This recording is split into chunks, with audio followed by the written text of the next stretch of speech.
Que le Seigneur vous bénisse, que le Seigneur vous garde. Alléluia. Qui bonjour à tout le monde. Merci pour vos commentaires.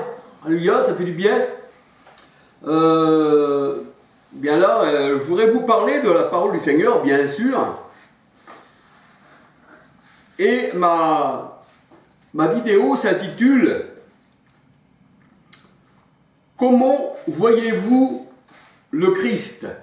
Comment le voyez-vous? Alors, il est vrai que certaines personnes voient le Seigneur comme un homme normal,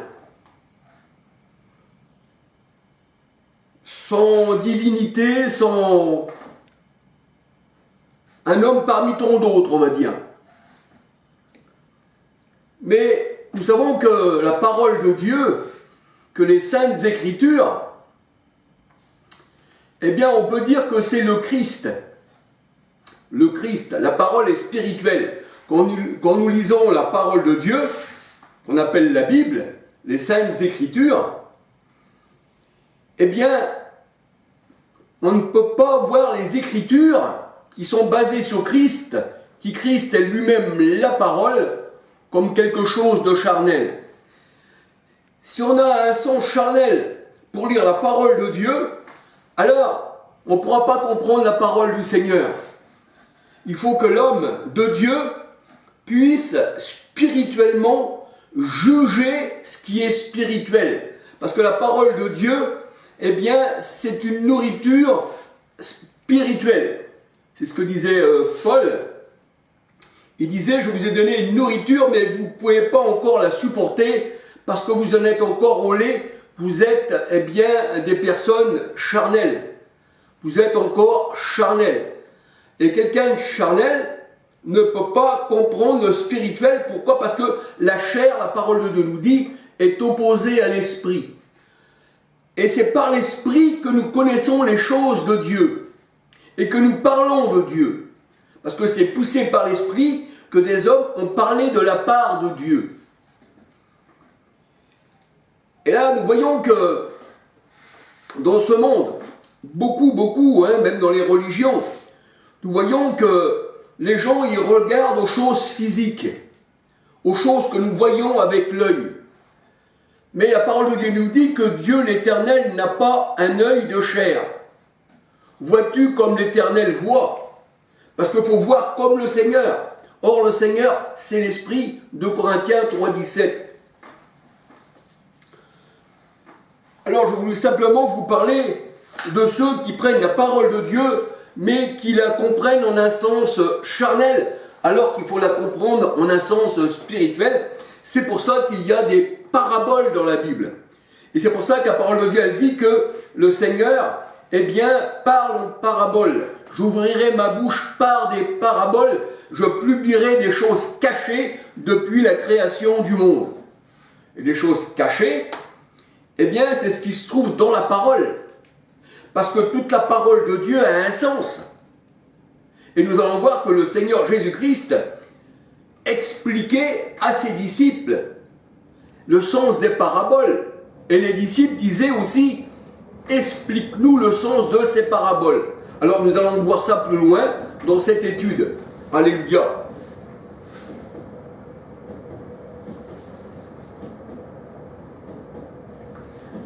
Alors la parole de Dieu nous dit dans Éphésiens 4, 17 à 25, comment avez-vous appris Christ? Comment l'avez-vous appris? Eh bien, il y a des personnes qui ont appris Christ selon la chair, ils ne le voient comme un homme, comme un prophète parmi tant d'autres, un peu comme les pharisiens qui disaient, lui qui est un homme, il se fait Dieu. Lui qui est un homme, il se fait Dieu. Ça, c'était les pharisiens qui parlaient comme ça. Il y a aussi des gens du monde qui parlent comme ça. Ils ne voient pas Jésus, qui veut dire Dieu sauveur, Yeshua Messia, qui veut dire Dieu sauveur, l'Éternel sauve, venu en chair. Emmanuel, Dieu avec nous. Matthieu 1, 21, 23. Alors, ayant des yeux charnels, ils ne peuvent pas voir le spirituel, les choses invisibles. Parce que l'œil charnel, lui, eh bien, ne distingue que les choses visibles. C'est pour ça que 2 Corinthiens 4, 18 nous dit, nous ne regardons non pas aux choses visibles, ça c'est passager, ça fait partie du monde, tout ce qui fait partie du monde est passager, mais tout ce qui est spirituel est éternel, eh bien nous regardons au Christ qui est éternel, qui est spirituel. On ne regarde pas à la chair du Christ, qui n'était simplement que le temple, et Jésus est venu aussi comme un homme, Philippiens 2, 6, 7, mais il est aussi l'éternel, manifesté dans la chair, 1 Timothée 3, 16. Et les hommes charnels, pas nés de nouveau, et qui n'ont pas l'esprit du Christ, parce que si on est charnel, on n'a pas l'esprit du Christ, on est même opposé à l'esprit, quelqu'un qui est opposé à l'esprit et qui n'a pas d'oreille pour entendre la parole du Christ, qui a les oreilles incirconcis, comme les pharisiens qui s'opposaient à l'Esprit Saint, eh bien, étaient durs d'entendement et leurs oreilles n'avaient pas été circoncis. C'est pour ça que la parole de Dieu nous dit, ils s'opposent toujours à l'Esprit Saint, car leurs oreilles aussi, eh bien, sont incirconcis. C'est pour ça que le Seigneur, il mettait ses doigts dans les oreilles des sourds aussi. Alors, ça aussi est écrit dans Actes 7, 51, 52. Alléluia. Incirconcis d'oreilles et de cœur. Vous vous opposez toujours à l'Esprit Saint. Donc, si tu t'opposes au Saint-Esprit, eh bien, et que tu n'as pas l'Esprit du Seigneur, Romains 8, 9, tu ne lui appartiens pas, et tu es un ennemi de Dieu, un Satan, tu n'as pas l'Esprit du Seigneur. 1 Corinthiens 2, 16, tu n'as pas l'Esprit du Seigneur, tu n'as pas sa pensée, et 1 Corinthiens 2 nous dit, si on lit tout 1 Corinthiens 2, oui 1 Corinthiens 2, il me semble, oui. Or, l'homme spirituel juge de tout, c'est-à-dire il juge de toute la parole de Dieu qui est spirituelle. Et il n'est jugé par personne. Parce que si tu lis la parole et que tu la déformes pour ta propre ruine, eh bien la parole de Dieu a dit que tu seras jugé selon ce que tu as déformé les Écritures.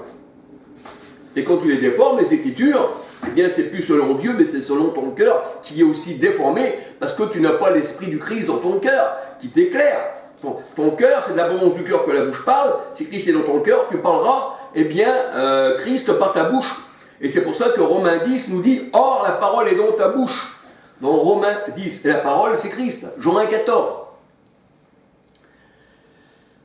Alors c'est vrai que bien des personnes religieuses, je veux dire aussi comme les témoins de Jéhovah, sans en vouloir aux témoins de Jéhovah, mais c'est leur doctrine, eh bien, comme les témoins de Jéhovah, aussi les musulmans, voient en Jésus qu'un homme, ne voient en lui qu'un prophète.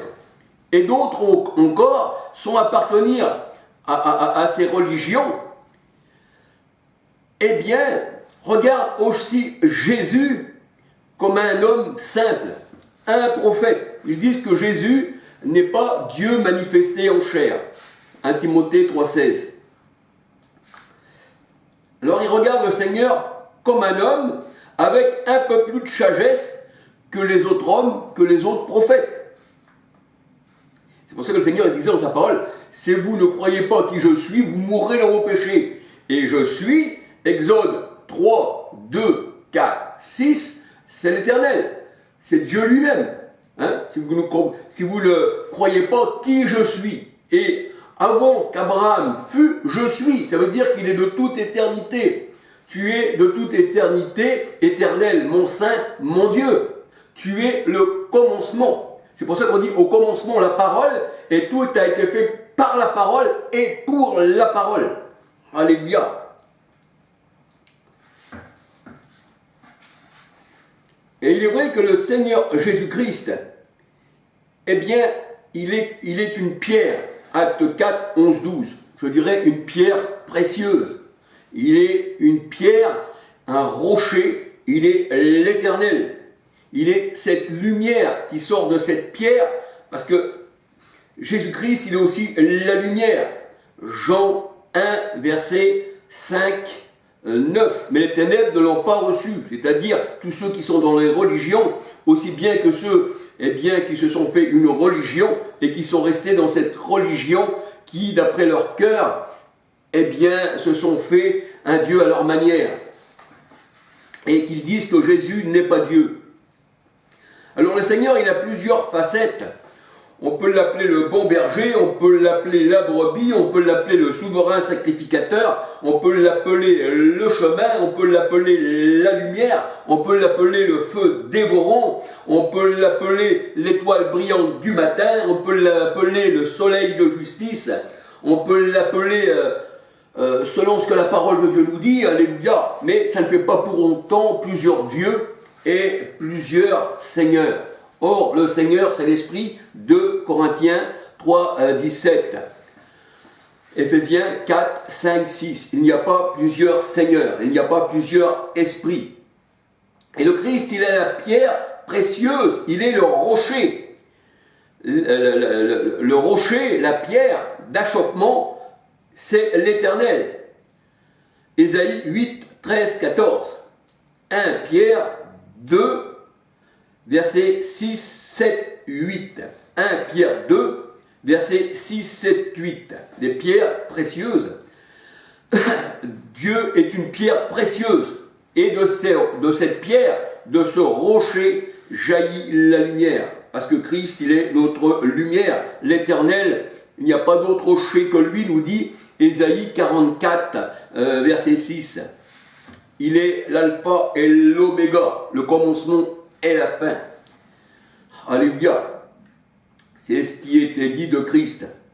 Alors nous voyons que d'emblée, nous voyons que la pierre, le rocher d'Israël, auquel les Hébreux buvaient, eh bien, ne buvaient pas simplement à un rocher qu'on pourrait voir avec nos yeux charnels, comme il y en a qui parlent, qui disent, ça y est, on a retrouvé le rocher dans le désert, il est fondu, et ci et ça, comme certaines religions. Christ marchait, Christ suivait, donc ce n'était pas un rocher inerte, c'est ce rocher, il est vivant. C'est-à-dire le rocher d'Israël, c'était Christ. Et ils buvaient à un rocher, c'est-à-dire les Hébreux, ils buvaient à un rocher qui était Christ. Ce n'était pas un breuvage charnel venu de la chair et que nous comprenons selon la chair, mais que nous comprenons selon l'esprit. Car ils buvaient à un rocher qui était Christ. C'était un breuvage spirituel, nous dit la parole de Dieu. 1 Corinthiens 10, versets 3, 4. Et une personne qui n'est pas spirituelle ne peut pas connaître le Christ dans toutes ses facettes, dans tous ses rayons, parce que c'est un diamant qui donne plusieurs facettes et qui nous éclaire sur beaucoup de choses. C'est pour ça qu'il est dit dans la parole de Dieu, dans Matthieu 11, versets 25, 26, 27, « Qui connaît le Père si ce n'est le Fils, et qui le Fils veut le révéler ?» Donc c'est par révélation, et c'est par les paraboles que le Seigneur nous explique par révélation que nous savons qui il est. Alléluia. Et la parole de Dieu, elle dit, car c'est spirituellement qu'on juge les choses spirituelles de Dieu. 1 Corinthiens 2, versets 7 à 16. Et la parole de Dieu nous dit, quand les apôtres parlaient, ils n'avaient pas un langage d'un homme, ils n'avaient pas un langage humain, ils n'avaient pas une sagesse humaine, sinon ils n'auraient pas compris les choses de Dieu, ils n'auraient pas compris les paraboles, ils n'auraient pas compris le sens des Écritures. Mais là, c'est ce que nous dit la parole de Dieu, ils n'avaient pas une sagesse humaine lorsqu'ils discouraient, lorsque les apôtres enseignaient, ainsi que le Seigneur Jésus-Christ qui dit « Voici, je m'exprimerai en parabole ». Il y en a même qui disait le Christ, c'est un faiseur de paraboles. Pourquoi ? Parce que le Seigneur, il parlait en parabole. Eh bien, pour cacher cela, à ceux qui se disaient sages et intelligents, mais le Seigneur a dit, ceci a été révélé aux enfants. C'est pour ça que le Seigneur a dit, vous connaissez les paraboles, les mystères du royaume des cieux. Alors on peut dire que dans 1 Corinthiens 2, 4 à 8, eh bien, le langage des apôtres et du Christ était un langage qui vient, eh bien, de l'Esprit Saint. car c'est poussé par l'Esprit Saint que des hommes ont parlé de la part de Dieu. 2 Pierre 1, 21. Et Dieu se révèle par l'Esprit Saint. Ces paraboles sont cachées. Ces paraboles, eh bien, sont cachées au monde, mais révélées, expliquées à ses apôtres par l'Esprit Saint.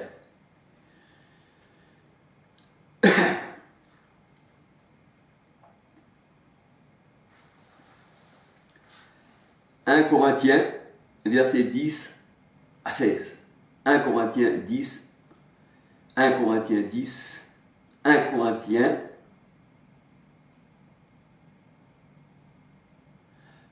Je me suis trompé. Je crois que c'est 1 Corinthiens 2, versets 10 à 16. Ouais, 1 Corinthiens 2, versets 10 à 16. Un langage spirituel pour des hommes spirituels. 1 Corinthiens 2, 13. Mais il est vrai que quand on explique les paraboles, quand on dit des choses comme ça, eh bien c'est folie pour celui qui périt. Parce qu'il ne comprend pas les paraboles, une parole seule charnelle, si vous y expliquez les paraboles, eh bien elle ne comprendra pas, puisqu'elle a des yeux charnels, elle n'a pas l'esprit du Christ. Sinon, ça aurait l'esprit du Seigneur, eh bien elle connaîtrait la parabole, les paraboles. Mais vu qu'ils n'ont pas l'esprit du Seigneur, alors ils ne peuvent pas connaître. Parce que c'est spirituellement par l'Esprit Saint qu'on en juge. Alors un langage spirituel pour les hommes spirituels, 1 Corinthiens 2, 13. Et le Seigneur a caché par les paraboles, eh bien, aux sages et aux intelligents de ce monde, eh bien, qu'il est au juste. Matthieu 11, versets 25, 26, 27. Qui connaît le Père si ce n'est le Fils, et qui le Fils veut le révéler.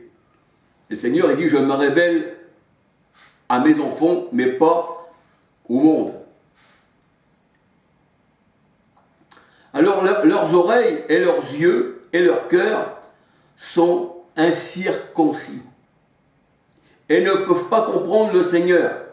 Acte 7, 51, 52. Matthieu 13, versets 10 à 19. Matthieu 13, 19. Matthieu 13, versets 10 à 19. Et il est vrai qu'un monteur, parce que la parole de Dieu, elle dit que la loi de Moïse, les pharisiens n'avaient pas pu l'accomplir, ils l'avaient annulée.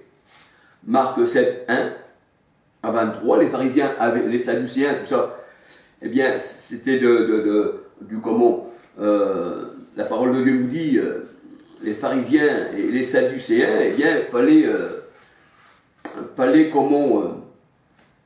se préserver du levain de ces hommes, parce que c'était un faux enseignement, c'était un enseignement d'hommes. Je crois que c'est écrit dans Matthieu 6, tout cela. Méfiez-vous du levain des pharisiens et des sadducéens. Méfiez-vous aussi du levain d'Hérode, parce que Hérode c'était un renard, c'est le renard dans la Bible, c'est le rusé, celui qui détruit, eh bien, qui détruit la vigne, les petits renards qui mangent la vigne. Eh bien, il fallait se méfier. Alors, ces gens-là, ayant annulé le commandement de Dieu pour leur tradition d'homme, étaient des menteurs, puisqu'après, quand ils parlaient, c'était plus la vérité, c'était plus Christ qu'ils annonçaient. C'était le mensonge, parce que Christ, il est la vérité. Et la vérité, quand elle est venue, ils ont préféré le mensonge. Et c'est pour ça que le Seigneur, il dit, vous avez pour père le mensonge. Parce que les pères des pharisiens enseignaient leurs enfants et de la mauvaise doctrine, et les fils aussi devenaient pareils que leur père. Vous avez pour père, eh bien, le serpent, le diable. Jean 8, verset 43-44, car il est menteur et père du mensonge. Moi, si j'apporte pas le Christ la vérité, ayez à vos reins la ceinture pour vérité, qui est Christ, Jean 14, 6. Si je viens pas avec Christ dans ma bouche, parce que Christ est dans ta bouche, Romains 10, dans ton cœur, et si je viens avec mon propre cœur, incirconcis, alors, si je voulais parler du Christ, je viendrai avec le mensonge. C'est pour ça que dans Jean 1, 17, il nous est dit, la loi était venue par Moïse, mais la grâce et la vérité est venue par Jésus-Christ. Donc ça veut dire que la loi de Moïse n'avait pas la vérité, n'avait pas Christ. Et ils l'ont rejeté, les pharisiens, quand Jésus est venu. Alléluia. Jean 1, 17. Alors c'est pour ça que le Seigneur, il les appelait monteurs, race de vipères. Et la parole de Dieu nous dit que les pharisiens, eh bien, parfois se mettaient les oreilles, les doigts dans les oreilles pour ne pas écouter. Mais la parole de Dieu, elle dit qu'ils étaient incirconcis d'oreille, mais quand l'oreille est ouverte à Christ, alors l'œil s'ouvre aussi, nous dit la parole de Dieu. L'œil non charnel, mais l'œil spirituel qui nous fait que nous comprenons les paraboles. Job 42, versets 5-6.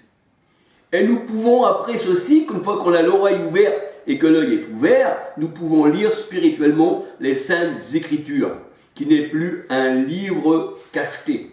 Ésaïe 29, versets 9 à 18. Un évangile voilé. 2 Corinthiens 4, verset 3. Parce que c'est en Christ, eh bien, que le voile disparaît. Quand vous avez Christ, la vérité, le voile qui est sur vos yeux, qui vous empêche de comprendre les paraboles, disparaît. C'est ce que nous dit 2 Corinthiens 3, versets 7 à 18.